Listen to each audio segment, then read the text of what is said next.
এটা হচ্ছে নেত্রকোনা জেলার দুর্গাপুর এবং কমলাকান্দা এলাকার পাঁচগাঁও। এই পাঁচগাঁও হচ্ছে বাংলাদেশের সীমান্তবর্তী একটি জায়গা, পাশেই ভারতের মেঘালয় রাজ্য। তো আমরা যে জিনিসটা আজকে এখানে এসে জানতে পারলাম যে এই পাঁচগাঁয়ে যে এই যে সপ্তডিঙা পাহাড়, ওই পাহাড়ের যে ইতিহাস রয়েছে, এক সময়ে এই জায়গাটি একটি বিশাল নদী পথে রূপান্তরিত ছিল। পৌরাণিক কাহিনীতে এই জায়গাটিকে নিয়ে বিভিন্নভাবে অনেকে বর্ণনা করেছেন। তো আমরা জানতে পেরেছি এখানের যারা স্থানীয়রা যারা আছেন তাদের মুখ থেকে জানতে পেরেছি যে এখানে চান্দু সদাগর বা চাঁদ সদাগর নামে একজন ব্যক্তি এই জলপথে বাণিজ্য করার জন্য এখানে আসে। তো পৌরাণিক কাহিনীতে অনেকে বলে থাকেন যে চন্দ্র সদাগর ওনাকে দেবী মনসা স্বপ্নে তাকে দেখিয়েছিলেন যে তার পূজা করার জন্য, মনসা পূজা করার জন্য। তো চাঁদ সদাগর বা চান্দু সদাগর সেটা কিন্তু মেনে নেননি। তিনি এক ঈশ্বরের পূজা করতেন, ভগবানের পূজা করতেন, ফলে তিনি কিন্তু মনসা দেবীর পূজা তিনি দেননি। সেই কারণে মনসা দেবী তার যে 7 সন্তান ছিল, পুত্র সন্তান ছিল, তাদেরকে একে একে ধ্বংসন করে। তো এই ধরনের কাহিনী কিন্তু এই এলাকাকে ঘিরে, এই পাঁচগাঁকে ঘিরে এই ধরনের পৌরাণিক বেশ কিছু কাহিনী কিন্তু এখানে বিদ্যমান রয়েছে। তো আমি এখানে এসে এখানে অনেকের সাথে কথা বলেছি, এই কাহিনীগুলো শুনেছি। তো আজকে যে আপনাদের এখানে যে বটবৃক্ষ বা এই যে পাহাড়, এই পাহাড়টি ধারণা করা হয়ে থাকে যে চন্দ্র সৌদাগরের যে ডিঙ্গি নৌকা, এই ডিঙ্গি নৌকাটি এখানে এসে ডুবে গিয়েছিলেন বা এখানে এসে ঝড়ে পতিত হয়েছিলেন, অথবা আল্লাহর কুদরতে পাথর হয়ে গেছেন, এ ধরনের কথা উনিও বলছেন। এই কথাগুলো কিন্তু উনিও বলছেন। তো আজকে কিন্তু আমরা এখানে এই বিষয়গুলো জানার জন্য এসেছিলাম এবং এই পাহাড়টি যেখানে সপ্তডিঙা আল্লাহর মানে অলৌকিক ঘটনার কারণে সপ্তডিঙা এবং তার যে জাহাজ বা তার যে নৌকা বাণিজ্য করতে এসে যে চান্দু সদাগরের যে নৌকা নিয়ে এখানে ঘাঁটি গেড়েছিলেন, সেটা ঝড়ের কবলে পড়ে অথবা দৈবিক ক্রমে এটি এসে পাহাড়ে এসে ধাক্কা খেয়ে এখানে মানে তাদের কার্যক্রম সমাপ্তি ঘটে বা এটার সমাপ্তিটা গায়েব হয়ে যায়। এখানে এসে কিন্তু গায়েব হয়ে যায়। উনিও বলছেন যে এখানে এসে গায়েব হয়ে যায়।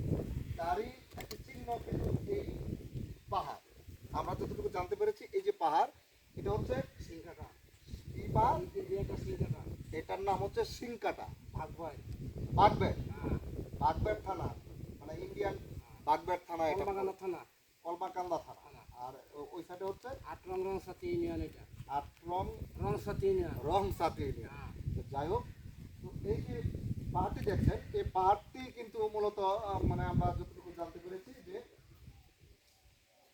এই পাহাড়টি নৌকার মধ্যেই কিন্তু পাহাড়টি মানে গড়ে উঠেছে বলা যায়, বা পাহাড়ে রূপান্তরিত হয়েছে। তো যাক, অনেক কাহিনী আছে।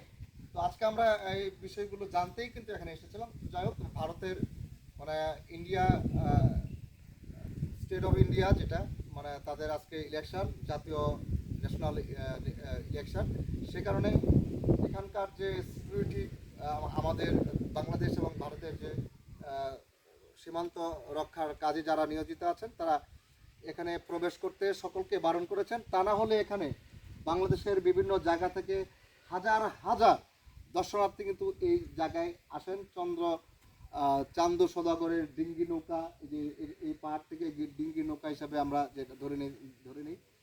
তো এই জায়গাটিকে কিন্তু একটি মানে পর্যটনের একটি স্থান হিসাবে বা স্পট হিসাবে কিন্তু বাংলাদেশের মানুষ এটাকে কিন্তু মানে চিনে নিয়েছে বা পরিচিত হয়েছে।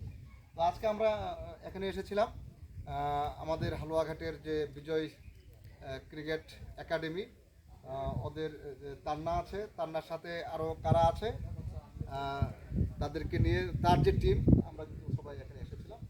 তো আমি আর কথা বাড়াতে চাই না, আমরা এখন চলে যাব কোথায়, শিমুল বাগান, তাহেরপুর কাছেই না, আটটু ওদিকে। আমরা এখান থেকে আবার ওখানে চলে যাব। তো ধন্যবাদ জানাই যারা সীমান্তে রক্ষার দায়িত্বে আছেন এখানকার, ওনারা আমাদেরকে বিশেষ একটা সময় এখানে আসার জন্য মানে ভিডিও ধারণ করার জন্য সিম্পিতি দেখে আছেন, সেজন্য ধন্যবাদ জানাই। কারণ আমরাও বুঝতে হবে যে আমাদের আইন এবং নিয়ম সবার জন্যই সমান।